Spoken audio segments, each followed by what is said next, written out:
জানেন কি মা গঙ্গা কিভাবে পৃথিবীতে এলেন? যে গঙ্গার প্রবল বেগ আটকাতে মহাদেব গঙ্গাকে জটায় ধারণ করেছিলেন, সেই গঙ্গার জলকে প্রচণ্ড ক্রোধে এক চুমুকে সম্পূর্ণ খেয়ে ফেললেন এক ঋষি।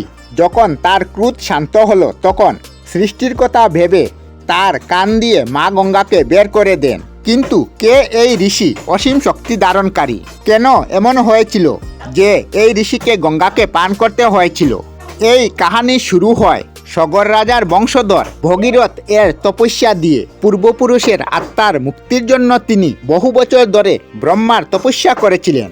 অবশেষে ব্রহ্মা সন্তুষ্ট হয়ে বললেন, গঙ্গা স্বর্গ থেকে পৃথিবীতে নামবেন। তার প্রবল স্রোত একমাত্র ধারণ করতে পারবেন মহাদেব।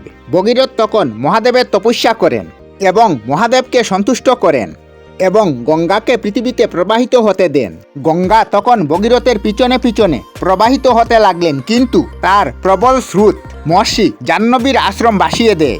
চোখ খুলতেই তিনি দেখলেন তার সাধনাস্থল ধ্বংস হয়ে গেছে। ক্রোধে তার অঙ্গ যেন অগ্নির মতো জ্বলে উঠল। তখন তিনি তার যুগশক্তির প্রভাবে পুরো গঙ্গাকে এক চুমুকে খেয়ে ফেললেন। পৃথিবীতে তখন হাহাকার লাগলো।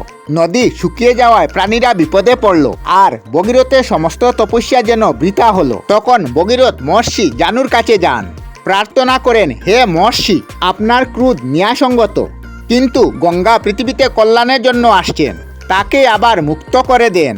তার অনুরোধে জানু ঋষির ক্রোধ শান্ত হয় এবং তিনি তার ডানকান দিয়ে গঙ্গাকে প্রবাহিত হতে দেন। এই জন্য গঙ্গার আরেক নাম জাহ্নবী, অর্থাৎ জানু ঋষির কন্যা।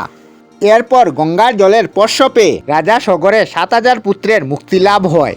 এই ঘটনা দেখে গঙ্গা শুধু একটি নদী নয়, গঙ্গা হলো মুক্তিদায়িনী দেবী, যার স্পর্শে সমস্ত পাপ ধুয়ে যায় এবং আত্মা পায় মুক্তির পথ।